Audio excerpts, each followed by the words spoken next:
There you go, another tree felled to keep the people happy. Climate warming and all that sort of stuff. You have to wonder why we're still cutting Christmas trees down. And actually we've got Climate Camp in the background there. They're camping out in Trafalgar Square, just complaining about the climate, as per usual. And also, there's a fantastic WWF project going on around here somewhere. We're going to go look for it. It's a sculpture that's being made out of ice. And these guys are going to carve the sculpture into the shape of a polar bear. And the polar bear is going to, sadly, slowly melt in the square. Give us an idea of what climate change is really doing. So, come with us while we go look for it.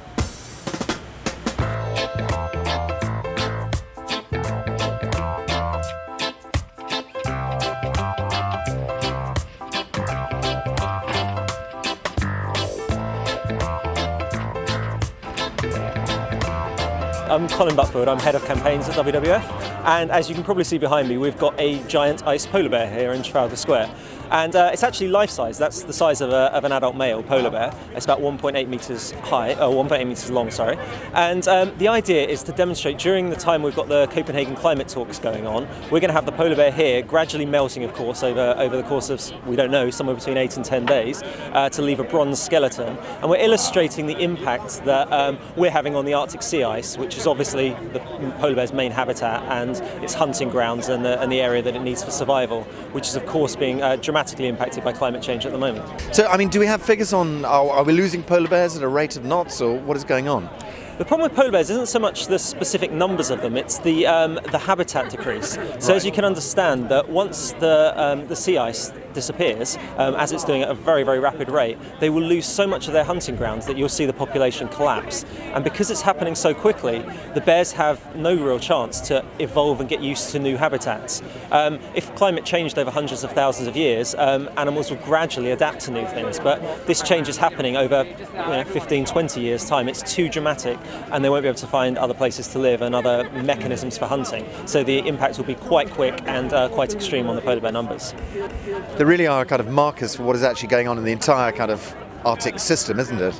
I think that's exactly right. The Arctic's actually warming about twice as fast as the rest of the world, because of its location on the globe, but it's a real indicator of what's happening everywhere. We've so far raised global temperatures by about 0.7 degrees since the Industrial Revolution, and it's widely accepted really by scientists that once we get over about 2 degrees, you'll start to see catastrophic decline in ecosystems, and losing perhaps up to about 30% of species on the planet.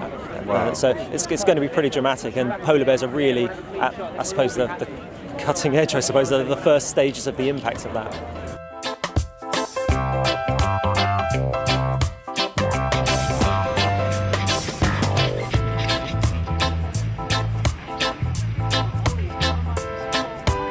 A lot of the most significant effects of climate change are actually happening underneath the oceans.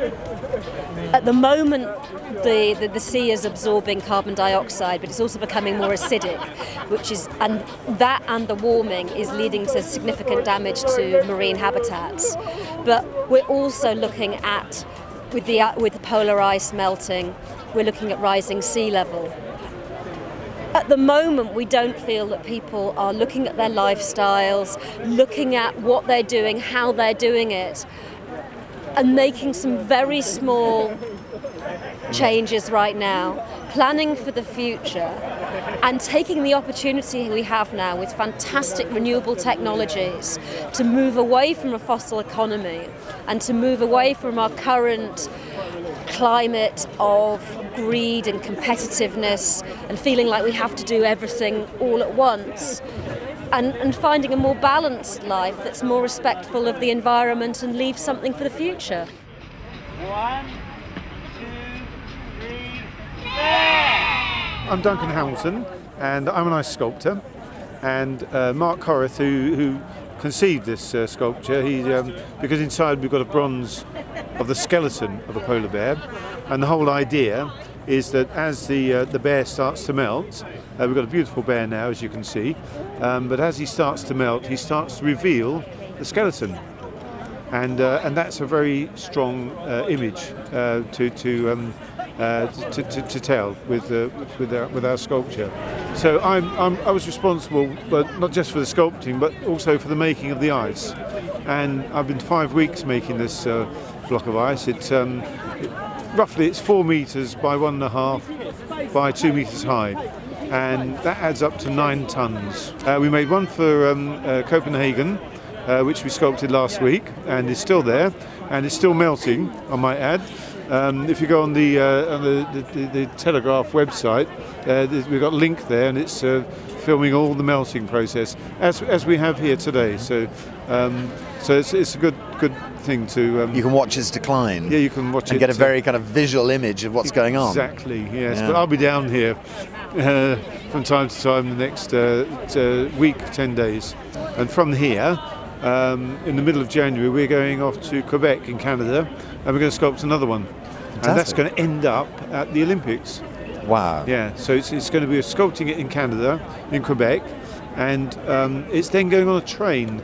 And because it's so bloody cold upstairs, we shouldn't swear, should I? Because it's so cold, it's able to take the journey. So it was minus 25 last time I was there. So Not a lot of melting going on. no, not doing. No. Let's just trust that that's not how we're going to have to view our polar bears in skeleton format. No, I am not. And hopefully this is going to sort that out. Yeah, I hope so too. Thanks for talking to Positive TV. All right, okay, Cheers. thanks a lot. Thanks. Cheers. Bye-bye. Okay, global warming naysayers. This is the acid test of it. If you don't believe there's any global warming, come down to Trafalgar Square every day, check out this ice bear and see what happens. I've got a feeling that in about a week's time you'll find a bronze skeleton standing here and not an ice bear. And this is the middle of December. We're not supposed to have warm weather during the middle of December. Do you not remember how that used to work? It used to be winter time at this time of year. Okay, anyway, so Jeremy College reporting for Positive TV from the Ice Bear Project in Trafalgar Square in London. Cheers, guys.